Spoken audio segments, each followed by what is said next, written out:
What is up, everybody, and welcome to another edition of Lovely Loners. In today's video, we're going to be taking a look at this Enrique Peña Zulu jigged titanium flipper. This thing is really sweet from an aesthetic point of view, but regretfully, I don't have a great video prepared for you guys. I actually recorded the video on this knife. I'd been putting it off for the entire time I've had it on loan.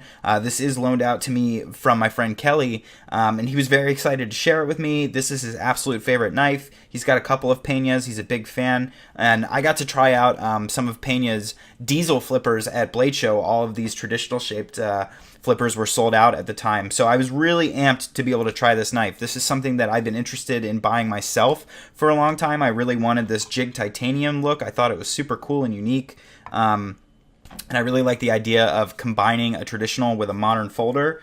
And so I was elated to find out that I was going to get the opportunity to check this knife out. And the unfortunate part is that I just don't think this knife is a good enough example of Peña's work to give you guys a fair shake. I just got done recording about 18 minutes of video. I have an entire page of notes. I've been thinking about this knife constantly for a month now. I guess it's been about three and a half weeks, but I have been writing notes on it. I've been flipping it every single day. I've been thinking about it constantly, and it's been gnawing at me because there's a lot of stuff that I think is terrible about this knife, but based on the diesel flippers that I tried at Blade Show, and based on some of the other videos that I've seen, I don't think that this knife is a good example of the Zulu flipper. I think it's been through a couple owners. I'm not sure if Kelly's the first owner or not, but I do know that I do see some Sharpie on the blade tang here to take care of lock stick. It shows me that the knife has been disassembled.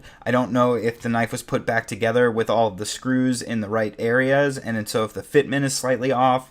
I don't know. I did play with adjusting the pivot and everything. The knife is slightly off center when the action is dialed in correctly. If you were to tighten the knife to full center, then the knife doesn't want to close. It fights you all the way down on close, which it should be smoother than that being on bearings. So if you do loosen it up just enough to get the right smoothness, it is slightly off center. So I'm just not convinced that this knife is a fair representation of what one of his knives would be like if you were to go purchase one from the maker himself. So yeah, I gotta say thanks to Kelly for sending this along and letting me hang on to it so long. I literally was filming the video and I just kept stopping and feeling super unhappy with what I was saying, because even though it was all super accurate about this knife, I just didn't feel like I was doing the maker justice, or you guys justice, by giving you a fair shake at a knife that, you know, I know has been taken care of well, or that I know is fairly new. I don't believe this is either of those things. So I do know that Kelly loves this knife. He gets a ton of use out of it, and it's definitely sweet, man. It's got it's really hard to open. That's one of the issues that I've had with it.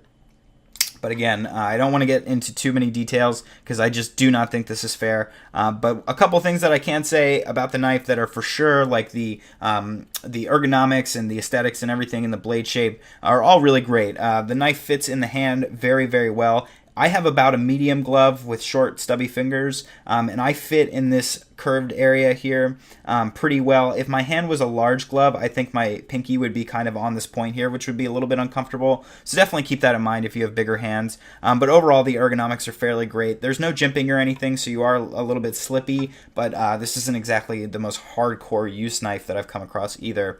Fairly thick blade stock with a nice, beautiful hand rub satin hollow grind, a nice drop point blade.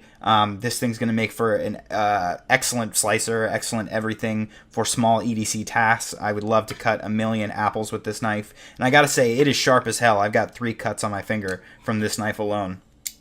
The clip functions fairly well. There is not the best ramp, so I do find myself using 2 hands to just navigate my way over the stitching of the pocket, but then it goes in and out very well, and it's got good tension. It doesn't fight you or anything like that.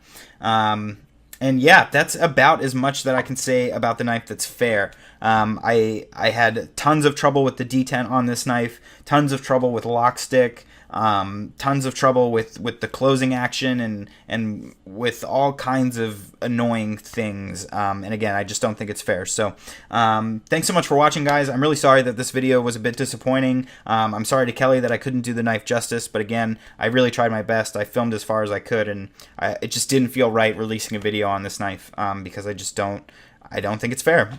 So I am going to keep my eye out for other examples of Peña's knives. I would love to try another one and get a bit of a comparison going to see how close this is to normal or not. And so if anybody has one that they'd be willing to send along, I definitely appreciate that. And thanks so much for watching, guys. If you want to send me a lovely loaner like Kelly did, you can do so by emailing me at tovarishworks@gmail.com. And if you guys want to see beautiful pictures of all these lovely knives, you can do so by following me on Instagram at tovarishworks. Thanks so much for watching, guys, and I will see you next time.